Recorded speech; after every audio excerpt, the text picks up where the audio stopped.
Bom, no noticiário do fim de semana, uma grande notícia foi a invasão aos sistemas da Sinqia, que é uma empresa que fornece serviços de tecnologia e conecta bancos à plataforma de pagamento Pix.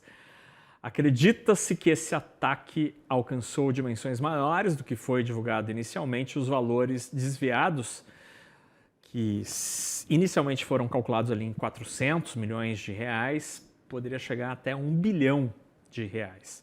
A notícia foi divulgada no fim de semana, com exclusividade, inicialmente pelo Neofeed, parceiro da CNN. Para entender os impactos e a mecânica de como funciona o mercado financeiro e estes serviços na nuvem, eu converso agora com Arthur Igreja, especialista em tecnologia e inovação. Arthur, obrigado por estar aqui com a gente no CNN Money.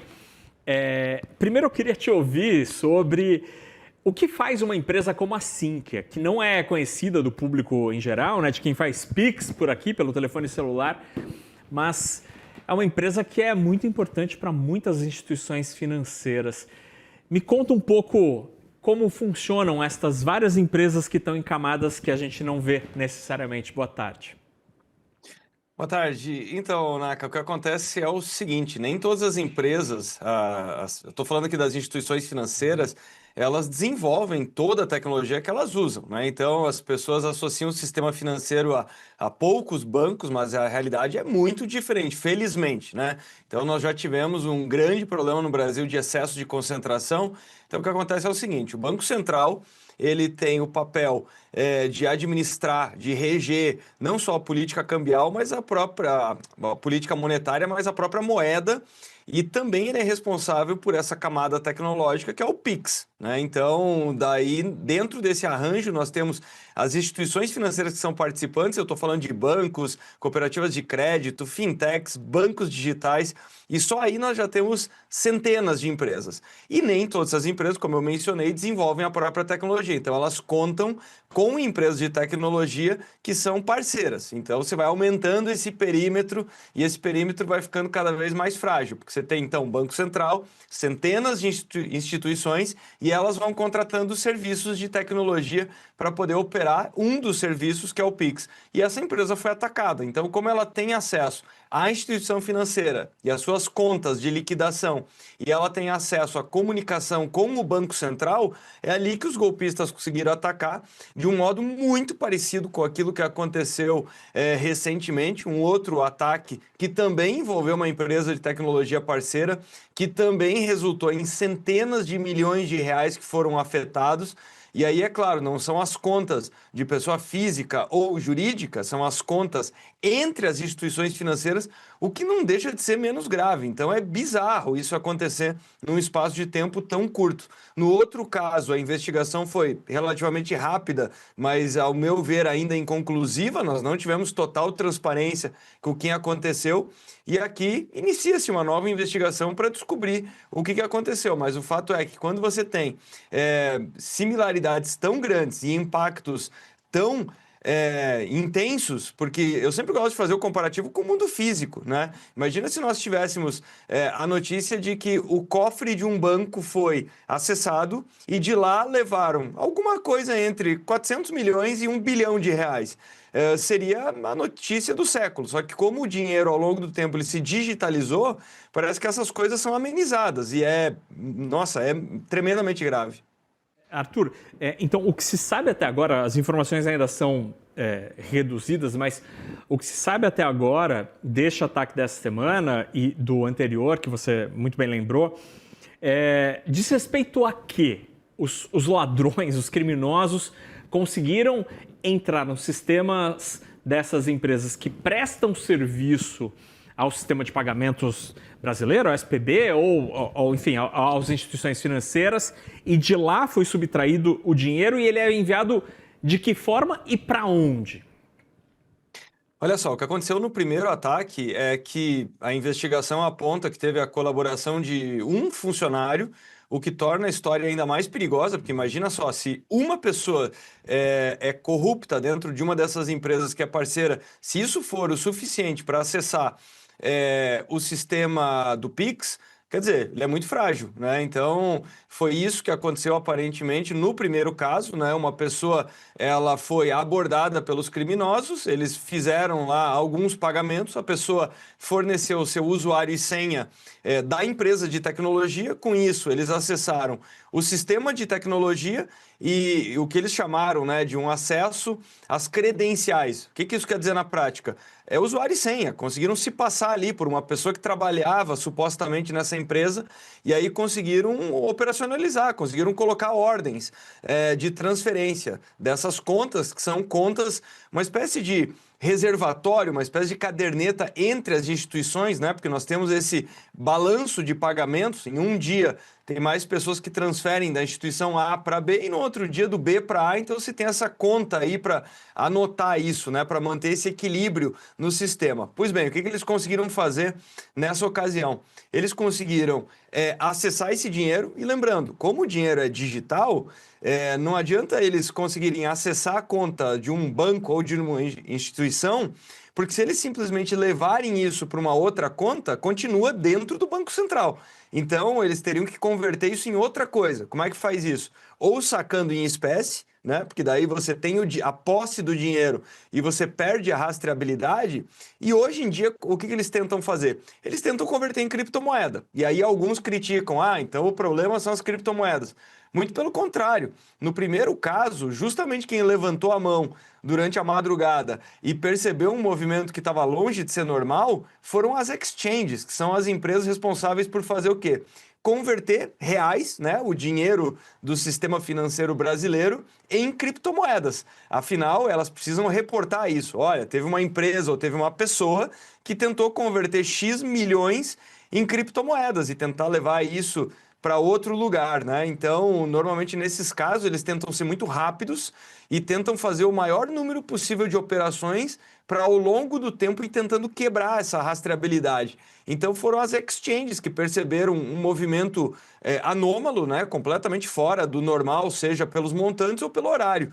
Muito provavelmente o mesmo deve ter acontecido agora, né? Nesse final de semana, porque volto a dizer, se eles tentassem ficar dentro do sistema financeiro, é uma situação que não traz resultado, né? Então o que aconteceu que o banco entrou em contato com o Banco Central, né, dizendo que esse valor tinha sido roubado. E aí o que o Banco Central fez? Ele congelou o mais rapidamente possível, né, esses valores. Por isso que num primeiro momento eles falaram entre 420 milhões que teriam sido roubados, 350 tinham sido bloqueados. E a empresa de tecnologia foi desligada. Por quê? Porque ela fornece esse serviço para outros participantes do Pix, quer dizer, o dano poderia ter sido ainda maior, mas agora com essa revisão, que já pode chegar a 1 bilhão, quer dizer, não sabemos o quanto foi congelado, recuperado ou o quanto que foi convertido em outro tipo de ativo.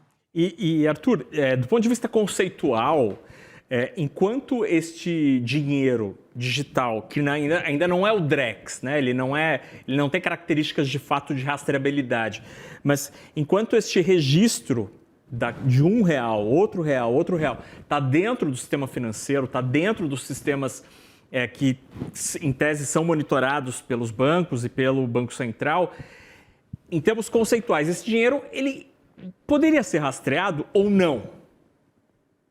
Poderia sim, porque volto a dizer, como tudo está acontecendo dentro dos arranjos do Banco Central, o que acontece é que sai de um bolso, vai parar no outro, mas tem sempre origem e destino. Sim. Então é justamente por isso que eles tentam converter para papel moeda, né, através de saques, e tentam fazer essas conversões para criptomoedas, especialmente tentar converter em criptomoedas que sejam menos rastreáveis ou que você tenha uma operacionalização internacional mais fácil, né? O que eu quero dizer com isso? Se a pessoa consegue converter de real para uma criptomoeda, ela está tokenizada, ela pode inclusive ser sacada em outro país, né? Então, mas enquanto esse dinheiro estiver dentro do real, sim, você tem o tempo inteiro origem e destino. Isso é uma obrigação de qualquer banco, de qualquer instituição financeira. Ela tem que rastrear e reportar. E Arthur, fazendo uma comparação simplória aqui, jornalista fazendo comparações simples, se a gente for pensar do ponto de vista da segurança, né, da segurança do sistema financeiro, do sistema, de um sistema de pagamentos, se fosse um shopping center, a gente pensa sempre nas portas ali do shopping, o estacionamento, a entrada do estacionamento, a entrada de pedestres, e você bota um segurança ali, o cara armado com portas e controles, só que aparentemente estão entrando no shopping para roubar as coisas pelo tubo de ar-condicionado, pela entrada das docas de carga, por outros lugares. Será que este hoje é o principal problema em termos de vulnerabilidade tecnológica do nosso sistema financeiro? Você tem toda a razão, o exemplo é perfeito e é inadmissível o que está acontecendo. Então, trazendo o teu exemplo do shopping, o Banco Central ele é o responsável por normatizar o funcionamento dos shoppings, horário de funcionamento, o que pode ser vendido, o que não pode ser vendido. As lojas precisam ter um certo padrão de comportamento, os shoppings, né, que seriam as instituições financeiras, só que elas contratam esses terceiros, né? Então, quer dizer, a equipe de segurança. E aí o que está acontecendo nesse momento é que o Banco Central ele solta essas notas dizendo, olha, não foram acessadas as contas de pessoa física e jurídica, como se isso fosse menos preocupante, né? E o que os ataques estão evidenciando é que existe uma fragilidade gigante nesses prestadores de serviço. O que eu quero dizer com isso? Se os bandidos estão atacando as empresas de tecnologia, é porque muito provavelmente não conseguiram atacar diretamente as instituições financeiras, né? E não porque aí eles realmente colocariam a mão no pote de mel maior, né? Então eles poderiam sumir com esses valores, talvez até com mais facilidade. Traduzindo, eles entraram no shopping, eles entraram nas lojas, o que não quer dizer, puxa, não conseguiram os dados do cartão ou o dinheiro das pessoas que estavam circulando no shopping. Não quer dizer que seja menos grave. Então, o Banco Central está soltando a nota dizendo, olha, isso aconteceu com uma instituição financeira e, na verdade, foi quem estava prestando um serviço para essa instituição financeira. Então, é pontual, é localizado e um ponto fora da curva. O argumento do ponto fora da curva começa a cair, né? Porque é o segundo caso em pouco tempo. Segundo, existe um padrão, foram duas empresas de tecnologia, não foi na mesma, né? Então, essa medida de que a primeira empresa foi desconectada rapidamente, pois mas aparentemente não mudou o padrão de segurança, o padrão do tipo de segurança dos shoppings, né? Usando aqui o seu comparativo. Então, se no primeiro caso foi um guarda que foi corrompido, que era um programador que trabalhava numa empresa, isso só evidencia a fragilidade, porque, volto a dizer, um sistema ele é tão seguro quanto o seu ponto mais frágil. E aí, o que acontece é que nós estamos vivendo uma crise de credibilidade, justamente que é o atributo maior da gestão de uma moeda, especialmente uma moeda fiduciária. Estou falando aqui do real, né? Uma moeda só existe, uma das principais características de uma moeda é a sua segurança, a sua credibilidade. E é isso que está sendo atacado. Então, o Banco Central precisa rever muita coisa.